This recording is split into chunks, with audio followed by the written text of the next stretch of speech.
Listen, thank you for this another broadcast of Shields Ministries. Today's topic that we discussed, this is your brother Lim, was the Texas pool party. And it was an interesting topic because lately in the news there have been so many cases of police brutality in urban communities. It's too many to just even talk about. And this is another sad story, tragic story. But before I get into it, I just wanted to say again, thank you for the opportunity for me to be able to do the recap. I really appreciate the brothers Carlos, Roman, everybody that's on the call, Rob. I want to say this particular topic is touches on some other issues, which as far as some of the police officers and this particular police officer who came to the scene and later was discovered that he had some psychological issues he was dealing with some other instances that he had two suicides he had witnessed and so forth and so on. And I always talk about we don't know how much of what people bring to the job that has nothing to do with the job, you know. In terms of, the things that we witnessed, in terms of the struggles, in terms of our subjectivity, our own prejudices that we have on any job we bring to it. And that affects our ability to do our job effectively. And I believe there's a lot of officers, like there are a lot of doctors, lawyers, whomever, who come on these jobs, who get in the field and probably need more of a psychological examination than anything else, just to figure out what in the world is going on with them. And I think Carlos brought up a great point because there is a shortage of police officers and people, potentially are not, so inclined to probably work in that particular field that they probably don't have the pick of the litter and are hiring people who may or may not be totally qualified from the social services aspect and from just a mentality aspect. A lot of times that I've heard individuals who are very gung-ho about wanting to be serve on the force. A lot of them have a military personality and attitude, which may not always work in certain instances. There's a lot of cases where you need to have communication skills when you work on these jobs, and you not just any kind of communication skills, but the ability to communicate with people who don't look like you, who don't come from where you come from, and to have compassion for the community that, again, you serve, because the title of the job is to protect and serve. So if you don't get the part of protect and serve and you just want to come onto a job and be some gung-ho, wild, wild west police officer, it's not going to work, But here's the thing. So we have so many instances where this is happening to our community. You're not hearing about this so much in other communities. And that is not only alarming, it's disturbing and it's frustrating. And it's to the point that we talked about one way that we can be a part of the solution versus just being frustrated, which a lot of us are, is we have to take these young people as much as we can and spend time with them and educate them on how to conduct themselves when they are having interactions with police officers. And that's one thing we can do. But other thing, just conduct yourself with respect at all times.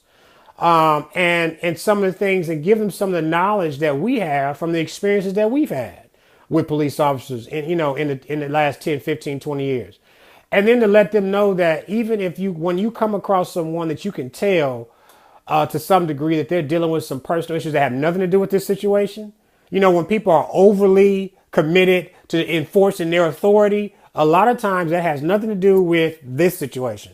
That has to do with controlling the situation. That has a lot to do with I'm having a bad day or I'm dealing with some issues, some stress issues, and this is an opportunity for me to vent. Being able to understand people venting their frustrations and being able to see that sometimes, I'm not saying you can stop it, but even to recognize that and not get engaged in the back and forth thing, knowing, okay, this is maybe something totally different.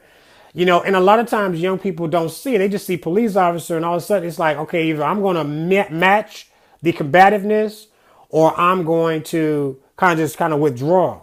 But the key is that we have the opportunity in our own communities to actually mentor as many young people as we can, not just on police brutality, but on life experiences in general. And a lot of the music that we listen to, we didn't address this tonight. A lot of the music we listen to is more hype, combative, and which has us even being demonstrative and very abrasive with our own people, abrasive with our own. So we have to be careful about that too. What kind of attitude am I bringing to these settings?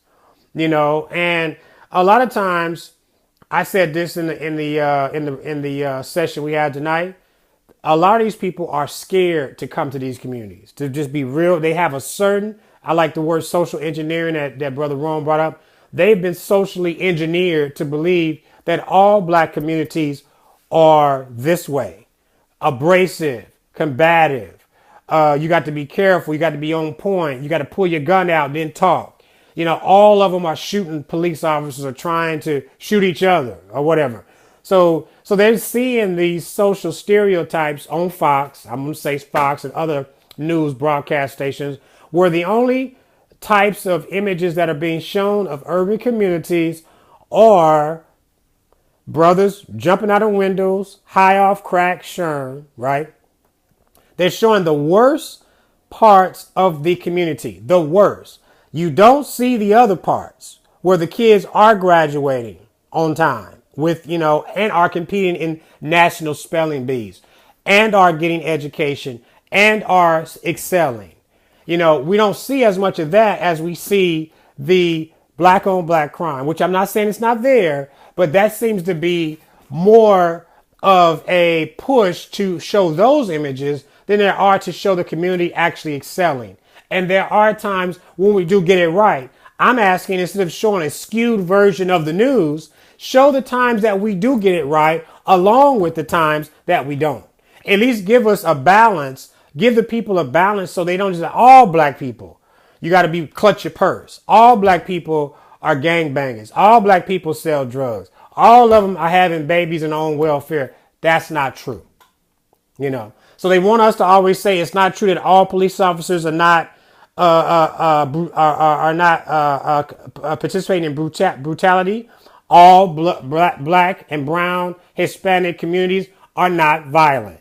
And not everybody in the community is involved in gang activity. Not everybody in the community are selling drugs. There are individuals who are trying to get it out and do it the right way. So that's what I think the big picture should be. How are we viewed on the national and global media outlets?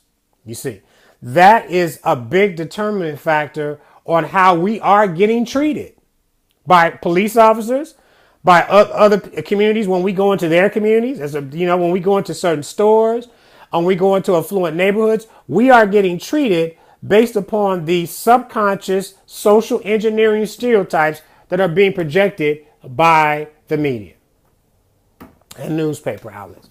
So do we have control over the media? No. But by the time we find ourselves in these positions, with the grace of God, we want to be able to respond in a way that does not appear to be a threat. I'm not this person. I'm not this. I don't want you to even think I'm that, and maybe, there should be more trainings. It definitely should be more trainings for the police officers on how to be better communicators and have social skills. But maybe that needs to be trained on the community as well.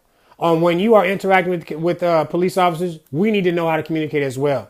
We all play a part in this. We don't want to just sit up here, and I'm not exonerating police brutality or any of the social injustices, but I'm saying if we're going to really take a look at this and attack it in the right way, we all have to be accountable for the parts we play. That's all I'm saying. So I thank God for this opportunity to talk about such a topic. I mean, this is a topic that you really can't, get all of it, address, in a day or two. Because there's so many different aspects and angles and variables involved. But if we just continue to open up communication about it and give opportunities for people to talk about it, maybe it'll help. Hopefully we'll be able to do even more for young people who are just now coming up in this. Like most of us in our 30s and 40s, we done been through our own situations. But young people now, this is something that, they are coming to. I'm talking about 15, 16, 17, and maybe they don't have the communication skills. Maybe they don't have enough history and background to understand how to deal with such a situation. So maybe we do need to do some trainings on that too. And I'll discuss that with Carlos. But I just thank God for the opportunity again to be a part of the Shields Ministries recap. Again, pray for your brother Lim. It is Wednesday, and I am signing off the June 10th. And I would say peace and blessings to all, and God bless. Bye-bye.